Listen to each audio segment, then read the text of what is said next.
तो एक बार रहीमदास जी गोवर्धन में श्रीनाथ जी का दर्शन करने गए। एक तो अल्हड़ भेष में रहते थे, ऊपर से इनके किसी कारण से इनको मंदिर में नहीं घुसने दिया, और जैसे ये मंदिर में घुसने लगे तो लोगों ने इनको धक्का दे दिया। कहां घुसे चले जा रहे हो, यहां पर विजातियों का प्रवेश नहीं है और तुम्हारे जैसों का तो बिल्कुल प्रवेश नहीं है।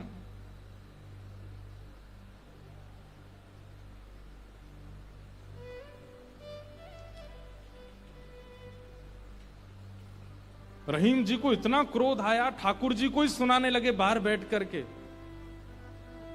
बोले आप कैसे परमात्मा हो, कैसे स्वामी हो, कैसे भगवान हो?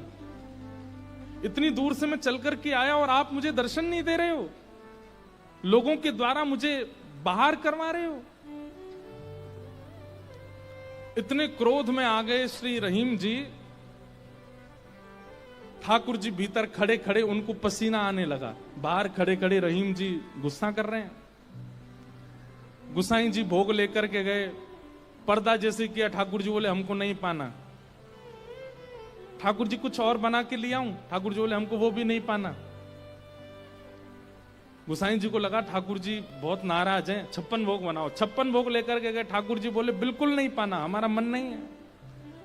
स्पष्ट ठाकुर जी बता भी नहीं रहे कि बात क्या है, लेकिन जो जो गुसाई जी प्रस्तुत कर रहे हैं सबके लिए मना करते जा रहे हैं, मुझे नहीं पाना। अंत में गुसाई जी ने कहा, बोले जय जय, कोई अपराध बना हमसे? ठाकुर जी मुंह फुला के बैठे हैं, कुछ नहीं बोले। बोले मैं क्यों बताऊं? गुसाई जी समझ गए, बोले कि ओहो कोई अपराध ही बना है। तुरंत सबको बुलाया, बोले भैया आज किसी का अपमान किया, किसी का अपराध किया, कुछ हुआ था क्या दिन भर में? तब द्वारपालों ने बताया, बोले महाराज आज एक आया था, वो विजातीय था, उसके वस्त्र भी अच्छे नहीं थे, वो देखने में भी अजीब सा लगा, हमको लगा मंदिर में जाके उपद्रव करेगा, इसलिए हमने घुसने नहीं दिया, हमने उसको निकाल दिया। गुसाई जी समझ गए, बोले ओहो उसी के लिए ठाकुर जी ऐसे हो रहे हैं। वो निश्चित ही ठाकुर जी का कोई परम भक्त है और उसको ठाकुर जी, वो ठाकुर जी का दर्शन करने नहीं आया था, ठाकुर जी ने उसको देखने के लिए बुलाया था, ठाकुर जी देखना चाहते थे और तुमने उसको यहां से बाहर कर दिया। अब एक काम करो, बोले क्या? सुंदर प्रसाद बनाओ, प्रसाद बना करके सिद्ध करके, वो यहीं कहीं बैठे होंगे, ज्यादा दूर गए नहीं होंगे, उनको लेके आओ। मंदिर में प्रसाद सिद्ध हो रहा था रहीम जी को प्रसन्न करने के लिए, लेकिन ठाकुर जी इतने व्याकुल हो गए, बोले अभी तो चूल्हा जलाएंगे, कढ़ाई धरेंगे, तब कुछ बनाएंगे, तब तक रहीम जी वृंदावन पहुंच जाएंगे। इतने में ठाकुर जी ने क्या किया, ठाकुर जी के सामने जो सोने की थाल में प्रसाद रखा था, ठाकुर जी ने वो थाल उठाया बड़ा सा और अपने कंधे पर रखा, खुद ही चले गए, स्वयं ही चले गए। यहां रहीम जी गोविंद कुंड पर बैठे थे, खूब गुस्सा हो रहे थे, ठाकुर जी को भली बुरी सुना रहे थे। लेकिन जैसे ही देखा गिरिराज पर्वत से उतरते हुए श्याम सुंदर आ रहे हैं, और झांकी कैसी है, कटिकाचनी पहनी है, मोरपुच्छ पहना है, जो स्वरूप ठाकुर जी का ऐसा रहता है, हाथ में वंशी लेकर के, और ठाकुर जी यहाँ कंधे पर विशाल थाल लेकर के ऐसे उसको संभालते हुए ठाकुर जी आ रहे हैं। आहा, रहीम जी के लिए रहीम दास जी ने उसी समय ठाकुर जी की छवि का वर्णन किया, बहुत सुंदर। क्या वर्णन करते हैं, कैसे लग रहे हैं श्याम सुंदर? आहा,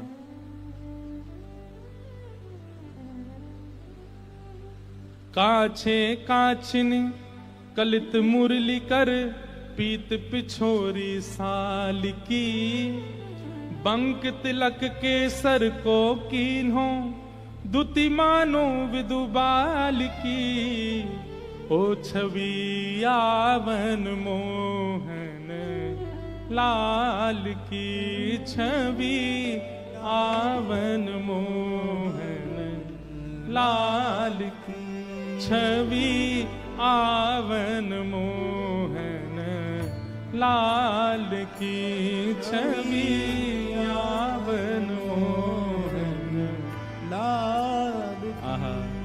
हाँ काछे काछ निकलित मुरली कर, पीत पिछोरी साल की, बंक तिलक के सर को कीन्हो दुति मानो विदुबाल की हो छवि आवन मोहन।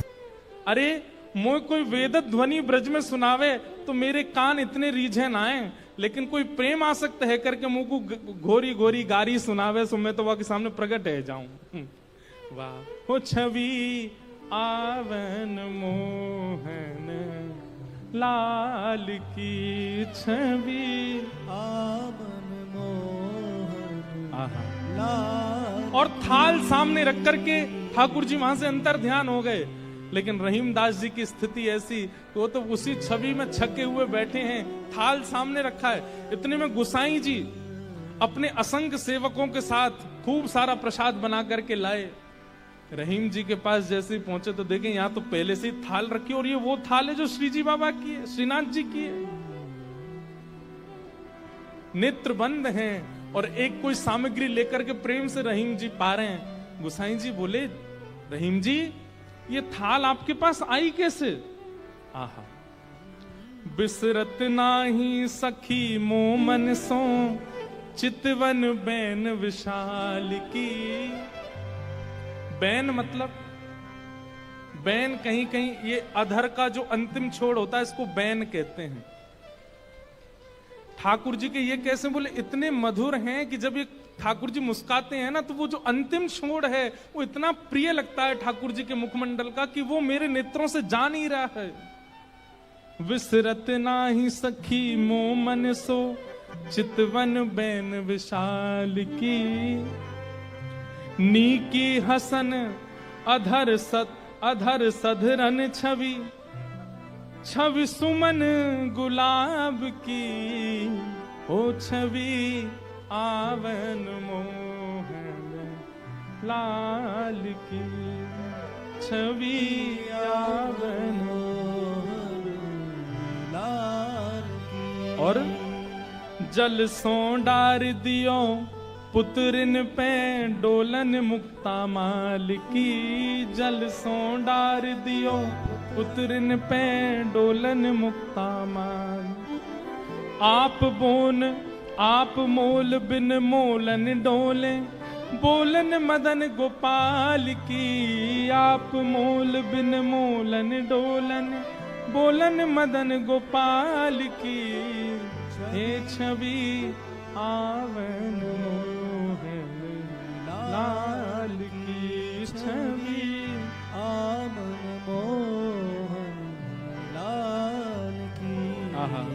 आप मोल बिन मोलन डोलन बोलन मदन गोपाल की। इतने मूल्यवान श्री ठाकुर जी यहाँ पर बिनमोल की तरह डोल रहे थे, बोल रहे थे, चल रहे थे, बैठे थे। गुसाई जी को बता रहे हैं रहीम जी, इतने मूल्यवान ठाकुर जी यहाँ पर बोल रहे थे, डोल रहे। देखो वो चरण चिन्ह दिख रहे हैं, यहाँ देखो, यहाँ से चंदन की सुगंधी आ रही, यहाँ बैठ गए थे आके और ऐसे मधुर स्वर बोल रहे थे कि अब मैं किसी और को सुनना नहीं चाहता उनके आगे। अरे यह स्वरूप निरखे सोई जाने।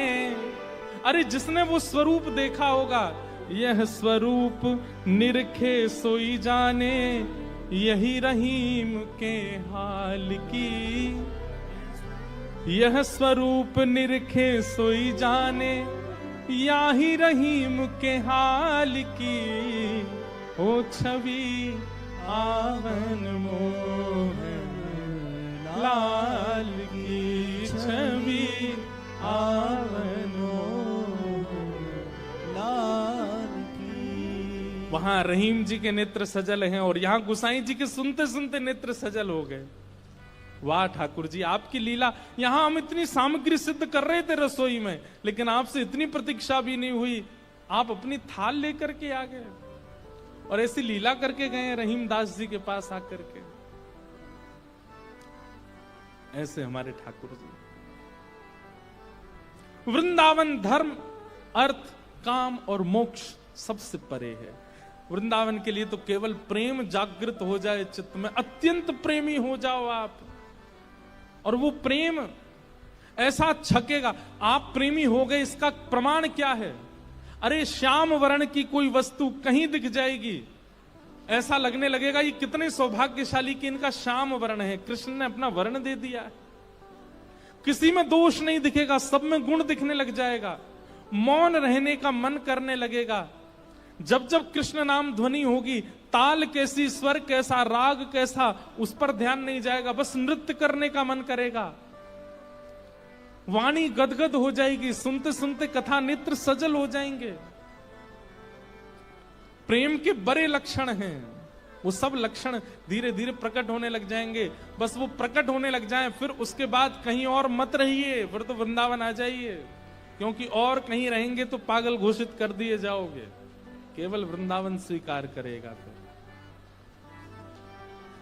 हो छवि यावन मोहन लाल की।